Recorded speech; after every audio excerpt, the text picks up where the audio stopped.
ever since I was young. They said I won't be nothing. Now they always say congratulations. Okay guys, welcome back. So this is step 2 for getting out of debt.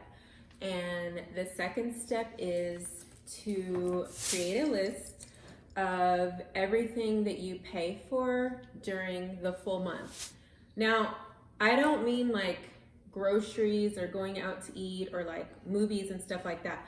I mean like mortgage, rent, cell phone, insurance, credit cards, hospital bills, anything like that. So what you want to do is you want to start that list, and while you're making the list, go ahead and put the amount of money that you're paying out towards the side. And I know some things aren't going to be the same all the time, but whenever we started doing this, one thing or two things that we had that we don't have now, one of them was the couches. We were paying on the couches $63 a month, and that was like a 5-year term, but we ended that before 5 years, well before 5 years, after getting through this. So I'm gonna make a list, and basically I'm gonna put the things that we had on our list back in 2016, and the numbers are not gonna be our numbers today because I don't wanna disclose the privacy of, I want to respect the family and the privacy that we have with our bills and our money. But I'm going to go ahead and do a list, and it'll be similar to what we had back in 2016.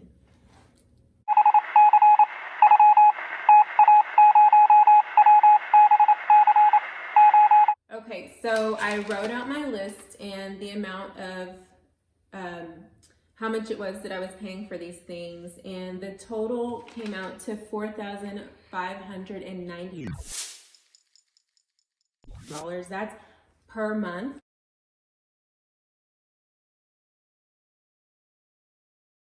And that's not even including like groceries, eating out, going to the movies, basic necessities, anything like that. This is just the stuff that we had to pay. And oh my gosh, like the debt to income ratio, it was crazy. So yeah, the second part of step 2 is going to be to run a credit karma check on yourself. If you're married, you want to do yourself as well as your spouse.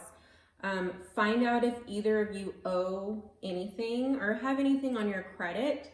And if you do, you're just going to add it to the list. So let's just say I owed hospital bills from a long time ago and it was in collections, but maybe I owed like $498. Maybe before we were married, I had some cable bill that I never paid and that was on my credit, or maybe it was on my husband's credit. So cable bill, let's just say that was like $102. So now you have 2 extra things on your list here.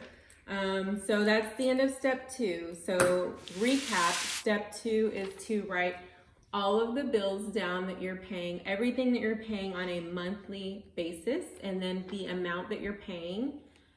Second part of step 2 is to run a credit karma check on yourself, and if you're married, your spouse, and to write those things down that you owe or add them to your list. So we'll talk about step 3 tomorrow, but we're gonna get you out of debt, and it took us 3 years, but I mean, you never know. It might take you 1 year, it might take you 5 years. It just depends on like what all you have going on. But this is just like step by step what I did to get us out of debt. And like I said, you have to be patient with yourself and you have to do these steps. So we'll talk about step 3 next time.